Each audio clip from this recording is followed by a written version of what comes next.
Hello दोस्तों, मैं चक्रपाणी पांडे अपने यूट्यूब चैनल हमारी पुष्प वाटिका गोंडा पर एक बार फिर से आप सबका हार्दिक स्वागत एवं अभिनंदन करता हूं। दोस्तों, आज मैं जिस पौधे की बात करने वाला हूं, यदि अतिशयोक्ति न हो तो वो गर्मियों का राजा है, जिसको आप चंपा के नाम से जानते हैं। इसको हम गडेनिया चंपा भी कहते हैं। आप देख लीजिए कितनी सुंदर सुंदर फ्लावरिंग हो रही हैं और बड्स बने हुए हैं। एक पौधा यहाँ है, एक पौधा यहाँ है। ये जब हम गमले में लगाते हैं तो पूरा गमला भर जाता है और इसकी खुशबू इतनी अच्छी होती है कि आसपास का वातावरण बिल्कुल खुशबूमय हो जाता है। तो दोस्तों, इस पौधे के बारे में आज हम आपको पूरी जानकारी देने वाले हैं। आप इस पौधे को अपने घरों में लगाइए, स्थान दीजिए, गमले में स्थान दीजिए। ये पौधा कभी ख़राब नहीं होता है। ये एक पेरेंटियल प्लांट है जो आपके घर में एक बार लग जाने के बाद कभी जाता नहीं है। बस थोड़ी सी देखभाल की ज़रूरत है। ठंडक में ये डोरमेंसी पीरियड में चला जाता है, लेकिन जैसे फरवरी में गर्मियाँ बढ़ती हैं ये फिर हरा भरा हो जाता है। बहुत ही सुंदर पौधा है। इसमें भी देखिए सब कलियाँ बनी रही हैं। इतने छोटे से पौधे में इतनी सारी कलियां बन रही हैं। इस कली की विशेषता ये, खिलने पर ये सफ़ेद होता है और जब इसका फूल खिल के ख़त्म हो जाता है तो ये फिर पीले कलर का हो जाता है। जब ये पीले कलर का हो जाए तो दो तीन दिनों के बाद इसको कैंची से आप कट कर दीजिए, निकाल दीजिए, ताकि पौधा दूसरा बड्स बनाने लगे। आज इसकी हम संपूर्ण जानकारी देंगे, इसलिए वीडियो को स्किप किए बिना आप इसको देखिए और समझिए कि इस पौधे का महत्व क्या है। इसकी कई वैरायटी और आती है, जैसे नाग चंपा आती है, स्वर्ण चंपा आती है, उसके ऊपर भी वीडियो बना के मैं आपको डालूंगा। लेकिन सबसे सुंदर ये गडेनिया चंपा होता है। तो आइए अब इसके सॉइल मिक्स की बात कर लें। सॉइल मिक्स में आप 1 भाग गोल्डन सॉइल मिलाएंगे। 1 भाग का मतलब जो भी चीज़ें हम मिला रहे हैं उसका लगभग 50% गोल्डन सॉइल होगा। हम इसको आज 8 इंच के गमले में लगाएंगे। मिट्टी का क्ले पॉट मैंने लिया हुआ है। पौधा छोटा है, इसलिए मैंने इसको छोटे गमले में अभी लगाने के लिए सोचा है। ये देखिए 8 इंच की क्ले पॉट के लिए ये मिट्टी मैंने बनाई है। ये गोल्डन सॉइल है। इसको हाथों से खूब रगड़ के बना दीजिए, ताकि कहीं भी ज़रा सा भी इस मिट्टी में कोई खराबी ना रह जाए। इसके बाद आपको क्या करना है, इसमें हमेशा की तरह जैसे मैं आपको बताता रहता हूँ, इसमें ये वर्मी कंपोस्ट मैंने आपसे कहा, बहुत ही सस्ता, बहुत ही अच्छा वर्मी कंपोस्ट है। अगर आप मंगाना चाहें तो मेरा नंबर इस पर फ्लैश होगा, आप उस पर मंगा सकते हैं ऑर्डर दे करके। 50 रुपये कीजिए, जबकि ऑनलाइन बहुत महंगा बैठता है आपको। तो आप मंगाइए और अपने बगीचे में भी इस्तेमाल कीजिए। 1 भाग हम आपको इसमें वर्मी कंपोस्ट मिलाएंगे।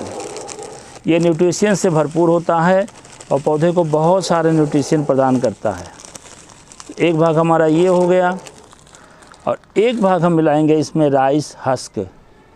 ये पौधे में मॉइस्चर बनाएगा। गर्मियों का मौसम है, मॉइस्चर को होल्ड करके रखेगा। अगर आपके पास राइस हस्क नहीं है तो इसकी जगह पे कोकोपीट का इस्तेमाल कर सकते हैं। अब ये सारी चीज़ें हमने मिला ली इसमें। अब इसको हम अच्छे तरीके से मिक्स करेंगे। दोस्तों, जैसा बताया जाए वैसा अगर आप मिलाते हैं। बहुत से लोग कमेंट करते हैं कि आप इतनी सारी चीज़ें बताते हैं, व्यक्ति कंफ्यूज हो जाए। हम आपसे सवाल करते हैं, यदि आपके शरीर को ताकत नहीं मिलेगी, आप भोजन नहीं करोगे, उसमें विटामिन्स नहीं मिलेगा, किसी आयरन नहीं मिलेगा, किसी चीज़ की कमी हो जाएगी, तो आप बीमार हो जाओगे। फिर आप डॉक्टर के पास जाओगे और डॉक्टर आपकी जांच करा के वही दवाइयाँ लिखेगा जो चीज़ें आपके बॉडी में कमी आ रही हैं। तो पौधों में भी ऐसे ही चीज़ है। ये भी जीवित प्राणी ही हैं, इनको हम जीवित ही मानते हैं और सिद्ध भी हो गया है।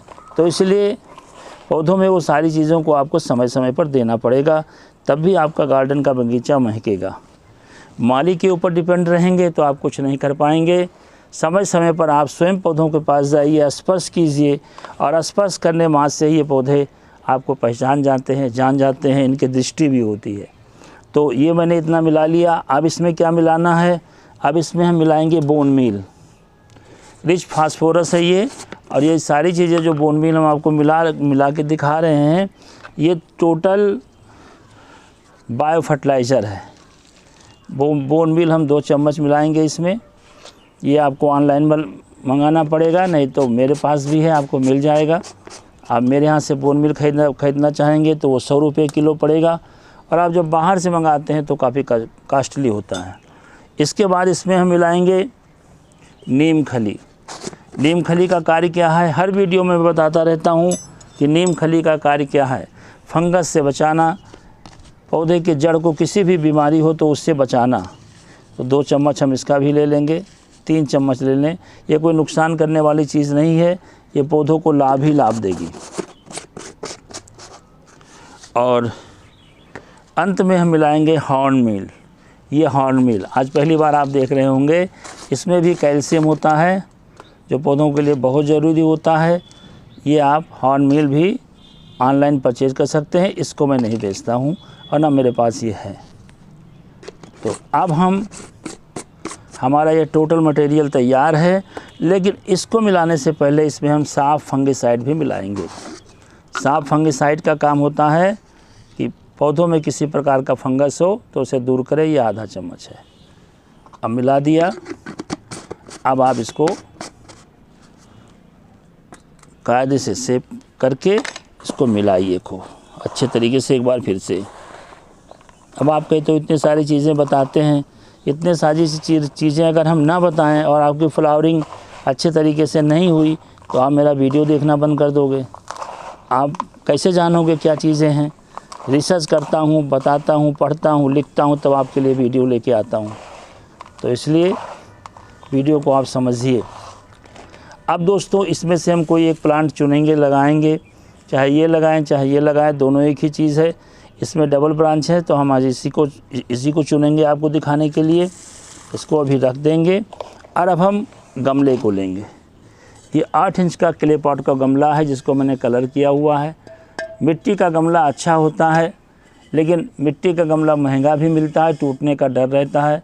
तो मैं तो प्रेफर करता हूँ मिट्टी के अलावा प्लास्टिक के गमले को। लेकिन अभी मैं आपको कुछ पौधे हम इसमें भी लगा के दिखाएंगे। यहाँ पे छेद होना बहुत ज़रूरी है। अगर छेद छोटा है तो इसको आप बड़ा कर लीजिए। वह देखिए कैंची की सहायता से इसको बड़ा कर रहा हूँ, आप भी बड़ा कर लीजिए। और हो सके तो 2 से 3 छेद और बना लीजिए। जितना छेद बड़ा रहेगा उतना पानी ड्रेन आउट होकर निकल जाएगा, पौधे की जड़ सड़ेगी नहीं। तो ये मैंने इस पर लगभग देख लीजिए जितना था उससे दूना छेद बड़ा कर दिया है। अब इसके ऊपर एक हम टिपरी रखेंगे। ये हमारे पास है क्ले पॉट की टूटी हुई टिपरी। इसके ऊपर हम ऐसे रख देंगे, दिखा दो, ऐसे मैंने रख दिया। अब आधी सॉइल हम इसमें डालेंगे, आधी सॉइल इसमें हम भरेंगे आराम से। ये आधी सॉइल मैंने भर दी। अब हम ऐसे पुश करके कभी नहीं निकालिए आप पौधे को। थैली बचाने के चक्कर में पौधे को आप डैमेज कर देंगे। हो सके तो कैंची से या ब्लेड से काट लीजिए, और नहीं यूज करना चाहते हैं तो आप हाथ से भी फाड़ सकते हैं। ये फट गया।